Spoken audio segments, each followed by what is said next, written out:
Red copper pan is today's review. Can it live up to the advertising? That's what I'm going to find out in this review of red copper pan. Alright, so this is one review I wasn't going to do either, but there's so many reviews out there that give this thing the thumbs up, and so many commenters out there that give it the thumbs down. I think that a review needs to take into consideration some of the complaints that consumers have had, not just use it one time and say that it works. Anybody that's used some of these newer non-stick surfaces know that they degrade over time. So the problem is using it the first time and giving a review is not accurate. Typically when I do a review, I'll take the product, I'll take the advertising, I'll kind of compare the two and then see if the product works and how it compares to the advertising. But with the red copper pan, it's going to be a little bit different because it's been around for a while and there's a lot of reviews already out there, and the reviews kind of vary in the results. So I'm going to take a look not just at the advertising, but at some of the results from the popular reviews out there, and really I think there's fault on both sides of it. Let's get started. First thing you have to do is season the pan. Let's do it. All right, 300 degrees.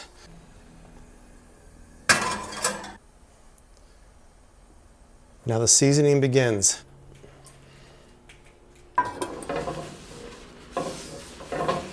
First up, I'll tell you that the durability demonstrations in the commercials, don't try those. If you scratch it with a fork, it's going to scratch. If you use a mixer on it, it's going to scratch. If you run over it with your car, it's probably going to chip. So I'm not going to waste this $30 pan doing those demonstrations that have already been proven to be kind of bogus. So I'm going to focus more on the merits of the pan and some of the reviews that maybe are a little bit biased one way or the other.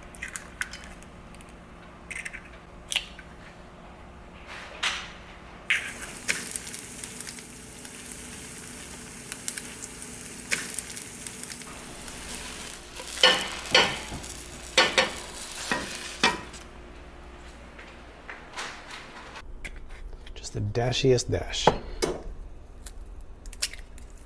One fried, one over easy. Day 2.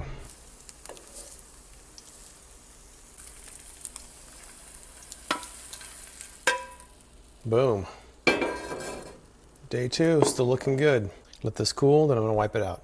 So the typical review for red copper pan kind of goes like this. They open the packaging, they put it on the stove, sometimes without seasoning it like you're supposed to do, toss an egg in there.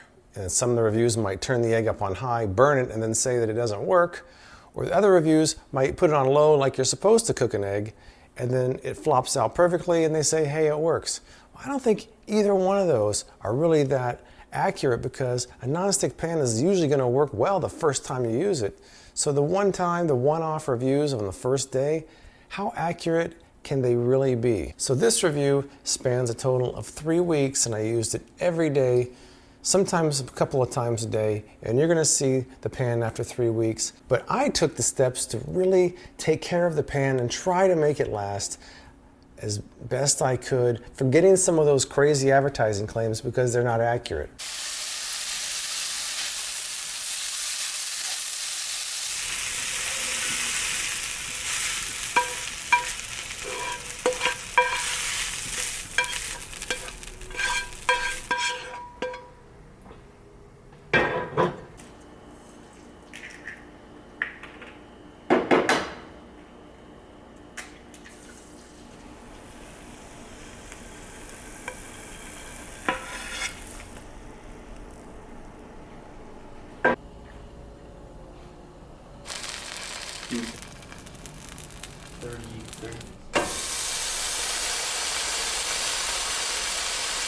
For this one I didn't use any oil because it has butter already on the bread. And so far it's sliding around pretty good. It doesn't look like it's sticking at all. All right, for the slide out test.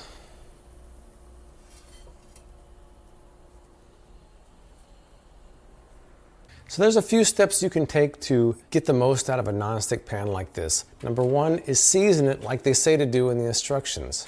Number 2, use a low flame.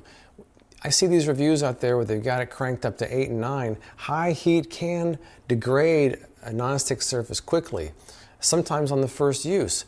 I don't think in the 3 weeks I used it I ever went above 5 on my setting. Number 3, let it cool a little bit before you clean it off. You don't have to let it cool completely, actually you probably shouldn't, but let it cool down somewhat so you're not going right from the stove to the sink, because that can warp the pan and that can also degrade the nonstick surface. Also, I don't even use a sponge when I clean it. I only use a paper towel, some dish soap, and some warm water. Any kind of scrubbing you do has a chance of degrading the nonstick surface. I've had that problem even using just a sponge where it's ruined a pan before. So you really have to kind of baby these pans if you want to get the most out of them.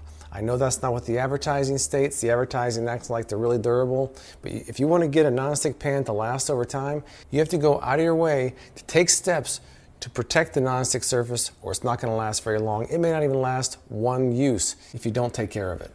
So far, to keep my red copper pan as in good a shape as possible, I always put a little olive oil in, and I always keep the heat really low, and I always heat the pan and the oil up first to make sure they're all ready to go.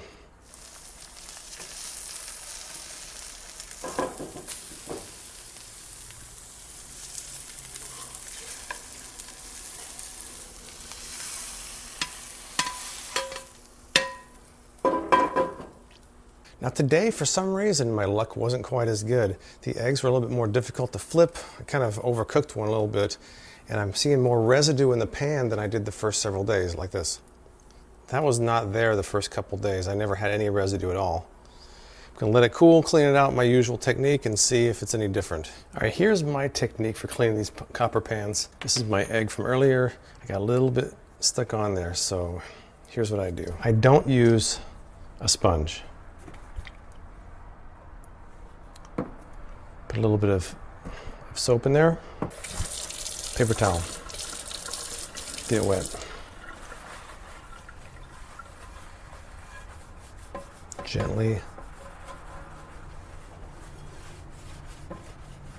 Gently wipe it out with a paper towel.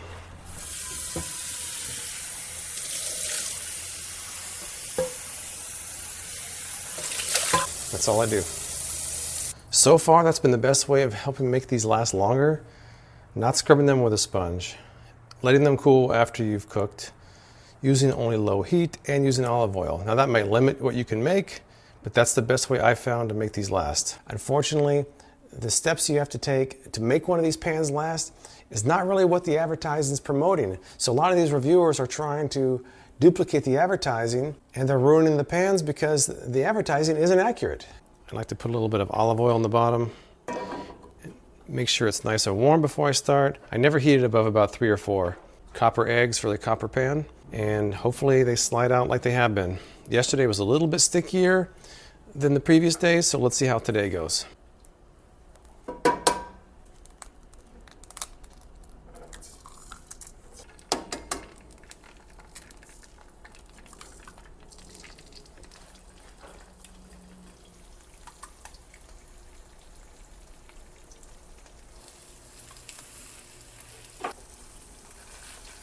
If you want them to slide out, you gotta get them off the bottom. So let's do the slide test.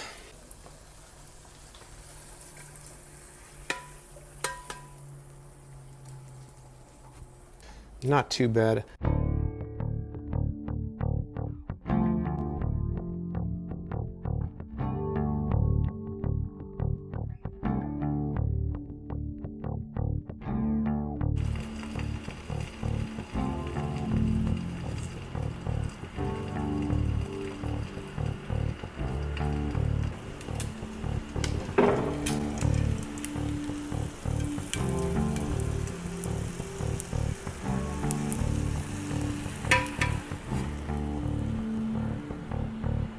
Non-stick pans do need a special kind of care, and even still, they don't always last, especially if you have something that burns in there, you have the heat high. There's always a chance that you can have that one item that can ruin your pan. So far, the red copper pan has held up pretty well with my gentle cleaning and my low heat settings, but let's try something a little bit more challenging, like some sausage. All right, I'm gonna fry these up and see how they turn out.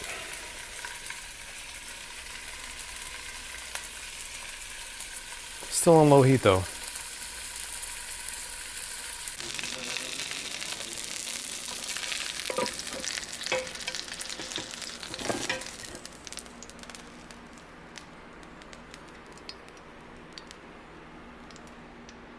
I still think that eventually the nonstick surface is going to degrade on this pan, but I've done my best to follow all the steps to ensure that it lasts, and so far it is lasting. All right, I've had enough eggs to last a lifetime, so how about a little bit of shrimp? See how that fries up in here. See what happens here. Should be pretty good.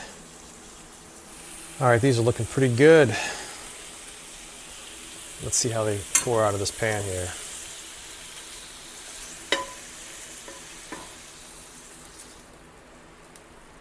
Nice. Got some residue here. I'll be curious to see how that cleans up. But these look really good. They didn't stick to the pan. I did have to turn up a little bit warmer because shrimp cook better on higher heat, so it's put up to about 5. So far, so good. This could be more challenging. There's some stuff on the bottom here. Let's see. That's coming off. It's coming off. I doubted it, but it's coming off. Gently, gently, very gently.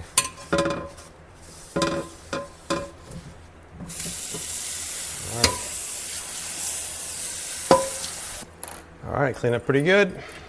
So far it's hanging in there, even after the fried shrimp. Here we are, day 21. I'm gonna end this like I began it, with 2 eggs. So let's see what happens.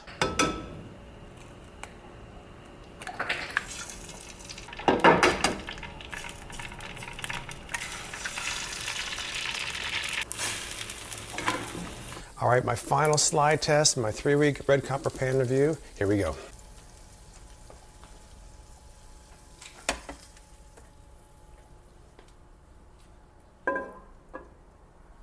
So now that my 21-day test of the red copper pan is over, I'm gonna go back and edit all my video so I can post this review. But I'll keep using this pan. I'll keep using my techniques to extend the lifetime as long as I can. And I'll give you an update in a few months and let you know how that's going. So I'm still kind of on the fence about not just red copper pan, but all of this copper nonstick cookware out there, because it always works really well at first and then it degrades over time.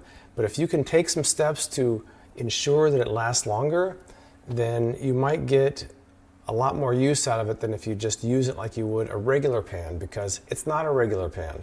The advertising kind of does a disservice by acting like it's so durable when they're really not. You actually need to be more careful with them, not less, like the advertising promotes. If you've used red copper pan, let me know what you think in the comments below. Please subscribe for more As Seen on TV product reviews from me, James White with Freakin' Reviews.